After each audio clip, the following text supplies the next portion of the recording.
Hi friends, എല്ലാവർക്കും രാജീസ് കിച്ചണിൻ്റെ മറ്റൊരു വീഡിയോയിലേക്ക് സ്വാഗതം. ഇന്ന് നമ്മൾ ഇവിടെ ഉണ്ടാക്കാൻ പോകുന്നത് ഓണമായിട്ട് ഞാൻ ഇതുവരെ ഓണത്തിൻ്റെ വിഭവങ്ങളൊന്നും കാണിച്ചിട്ടില്ല കേട്ടോ. അപ്പം ഞാൻ വിചാരിച്ച് ഒരു മോര് കാച്ചിയത് എന്നിടാമെന്ന്. അപ്പം നമുക്കിന്നൊരു മോര് കാച്ചാലോ? നേരെ നമുക്ക് വീഡിയോയിലേക്ക് പോവാം.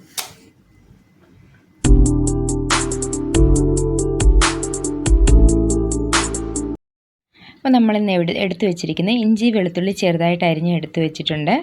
അതുപോലെ തന്നെ കറിവേപ്പില, 2 പച്ചമുളക്, ചെറിയൊരു കഷ്ണം തക്കാളി, അതുപോലെ അരമുറി സവാള. ഇത്രയാണ് നമ്മളിന്ന് ഇവിടെ എടുത്തു വെച്ചിരിക്കുന്നത്. ശേഷം ഞാൻ തൈര് മിക്സിയിലിട്ടൊന്ന് നല്ലപോലെ അടിച്ചെടുത്തിട്ടുണ്ട്. കൂട്ടത്തിൽ ഉപ്പുകൂടി ചേർത്തിട്ടുണ്ടായിരുന്നു കേട്ടോ. അതിനുശേഷം മോര് കാച്ചാനുള്ള പാത്രം നമുക്ക് അടുപ്പിൽ വെക്കാം. ചൂടായി വരുമ്പോഴത്തേനും എണ്ണ ഒഴിച്ചു കൊടുക്കാം. അതുപോലെ ഇഞ്ചി വെളുത്തുള്ളി പേസ്റ്റ് ആണെങ്കിലും കുഴപ്പമില്ല, അതുപോലെ തന്നെ ചതച്ചെടുത്താലും കുഴപ്പമില്ല കേട്ടോ. എനിക്ക് തോന്നുന്നു ചതച്ചിടുന്നതാണെന്ന് തോന്നുന്നു ഒന്നുകൂടെ ടേസ്റ്റ്. എന്നാലും ഞാനിവിടെ ചെറുതായിട്ട് അരിഞ്ഞാണ് ഇന്ന് എടുത്തിരിക്കുന്നത്. അപ്പോൾ നമ്മുടെ എണ്ണയൊക്കെ ഒന്ന് ചൂടായി വന്നിട്ടുണ്ട്. ഈ സമയം നമുക്ക് കടുകിട്ട് പൊട്ടിക്കാം കേട്ടോ.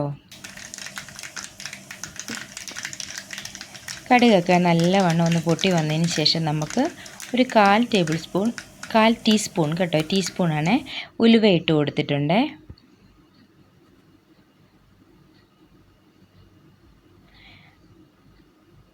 അതുപോലെ തന്നെ സെയിം അളവിൽ ജീരകം, ചെറിയ ജീരകമില്ലേ, അതും കൂടി ഇട്ട് കൊടുത്തിട്ടുണ്ട്.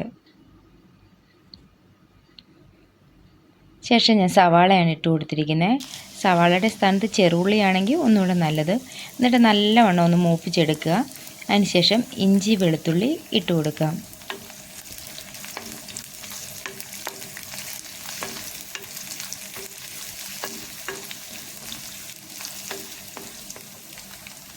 അത് നല്ലവണ്ണം ഒന്ന് മൂത്ത് വന്നതിന് ശേഷം നമുക്ക്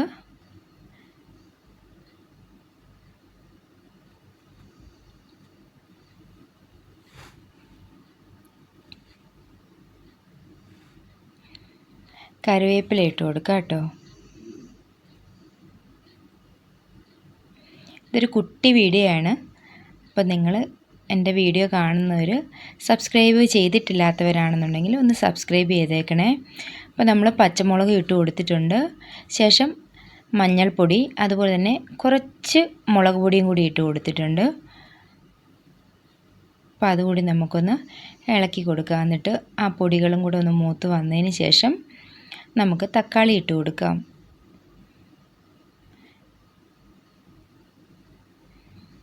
തക്കാളി നല്ലവണ്ണം വഴന്ന് വന്നതിന് ശേഷം നമ്മൾക്ക് മിക്സിയിൽ അടിച്ച് വെച്ചിരിക്കുന്ന പച്ചമോര് ഇതിനകത്തേക്ക് ഒഴിച്ചു കൊടുക്കാം. ഈ മോര് കാച്ചുമ്പോൾ ശ്രദ്ധിക്കേണ്ടത് നമ്മൾ തിളയ്ക്കാൻ അനുവദിക്കരുത്. തിളച്ച് കഴിയുമ്പോൾ അത് പിരിഞ്ഞു പോകാൻ സാധ്യതയുണ്ട്. അപ്പോൾ ഇതാണ് നമുക്ക് കിട്ടിയിരിക്കുന്നത്. അപ്പോൾ കുറച്ചുകൂടെ കുറുക്കി എടുക്കേണ്ടവർക്ക് അങ്ങനെയാണെങ്കിലും എടുക്കാം കേട്ടോ. അപ്പോൾ ഇന്നത്തെ എൻ്റെ കുട്ടി വീഡിയോ നിങ്ങൾക്ക് ഇഷ്ടപ്പെട്ടുവെങ്കിൽ നിങ്ങൾ സബ്സ്ക്രൈബ് ചെയ്യാത്തവരാണെങ്കിൽ സബ്സ്ക്രൈബ് ചെയ്ത് സപ്പോർട്ട് ചെയ്യാൻ മറക്കല്ലേ. മറ്റൊരു വീഡിയോ ആയിട്ട് വരുമ്പോഴേക്കും എല്ലാവർക്കും താങ്ക്സ് ഫോർ വാച്ചിങ്.